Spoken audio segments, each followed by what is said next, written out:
Today is a glorious day for the Cuban people. After 6 decades of tragedy, of misery, of distress, Cubans will be free soon. And there are no words to describe the joy they feel, not only the Cubans on the island, but the Cubans that we represent in South Florida, who live abroad, others who live abroad, but we represent all of them all over the country and across the world. I repeat, today is a glorious day for those Cubans who had to leave their homeland unwillingly, the people that we represent in the city of Miami, only because of the cruelty and the wickedness of a group of gangsters, the Castro family, who did nothing but seize the island to turn it into their own business. The Castros are in the business of power, not in the business of feeding the Cuban people on the island. But thank God, everything indicates that it's over, and that we are at the beginning of the end.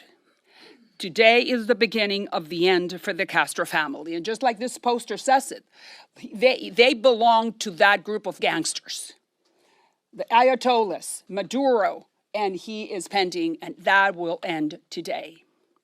Thanks to President Trump. We thank the president who has taken the initiative to think about the Western Hemisphere, and especially about Cuba, because we know that Cuba is the epicenter of evil in this hemisphere. President Trump has set this agenda, the America First agenda. Well, Cuba falls right into it, because when it comes to the island, that is perfectly within the plan. A closed Cuba, we're only 90 miles away. Cuba is only 90 miles away from the city that I represent, the city of Miami in South Florida. A friendly Cuba, a prosperous Cuba, will help with the United States economy, with politics, with immigration, and that is what this country needs. Friends are in this Western Hemisphere, friends around the United States. President Trump realized that we are deeply deeply grateful to his administration and to his leadership. And today marks the moment when 60 years of destruction will come to an end. For that reason, I'm speaking on behalf of everyone that I have behind me.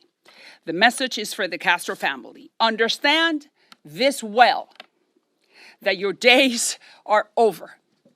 A federal indictment is serious stuff. If not, look at that example. Maduro thought that Trump was fooling, and he was just fooling him, and he was playing around. And President Trump gave him enough time for him to think what to do with his destiny. Look what Maduro did. He thought that President Trump was not serious. And look where Maduro is today, in a federal prison in New York. So we are sending the message to the Castro family. It's time for you to leave. It's time for you to heed the signal from the White House and do not fall into the abyss. You have the option not to wind up where Maduro is. You can leave now and let the island in the hands of the opposition forces, in the hands of freedom. So that destiny can bring Cuba to a different place.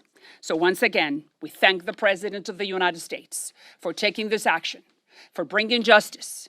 But like Maliatakis said, there's not only the first crime that the Castro family has committed against the Cubans. We're talking about 67 years of misery, of cruelty, of being morally despicable.